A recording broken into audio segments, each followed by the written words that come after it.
আজকে আমরা দেখব দ্বিতীয় পর্যায়ক্রমিক মূল্যায়ন 2024-এর প্রশ্নপত্র, দ্বিতীয় শ্রেণী সংযোগ স্থাপনের সক্ষমতার প্রশ্নপত্র, যেখানে পূর্ণমান 10 এবং সময় রয়েছে 20 মিনিট। দেখো কি রয়েছে প্রশ্নপত্রে। পরীক্ষার্থীর নাম, বিদ্যালয়ের নাম, ক্রমিক সংখ্যা এগুলো প্রথমে রয়েছে।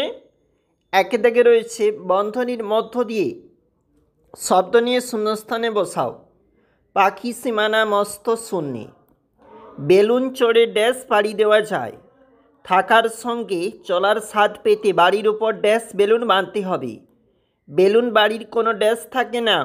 বেলুন ছাড়া আকাশে আর উড়তে দেখি ড্যাশ। লিখবে তোমরা, বাক্য রচনা করো। কি বলেছে দেখো। জানালা, দিন, খড়। পরের পেজে যাচ্ছি। এটা হচ্ছে আমার 2 নম্বর page. Fill in the gaps, use words from the help box.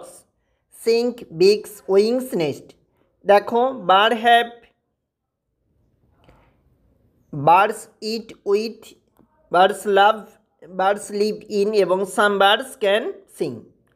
তোমরা অবশ্যই এগুলো ফিল আপ করবে। একটু নিচে চলে যাব, যেখানে প্রশ্ন বলেছে রাইট দিস বা দিজ ইন দি গ্যাপস।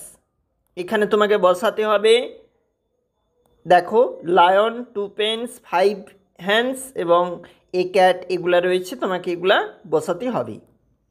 একটু নিচে যাচ্ছি, এখানে গ্রেটার দেন, লেস দেন রয়েছে। জানি রাখবো, যেদিকটা খোলা অংশ সেদিকটা কিন্তু বড়। তোমরা সেভাবে এই গ্যাপগুলো ফিল আপ করবে, অর্থাৎ ফাঁকা ঘরে গ্রেটার দেন বা লেস দেন যে চিহ্ন বসানোর কথা বলেছে সেটা বসাবে। যেমন 27 থেকে 36 বড়, এগুলো তোমরা বসাবে।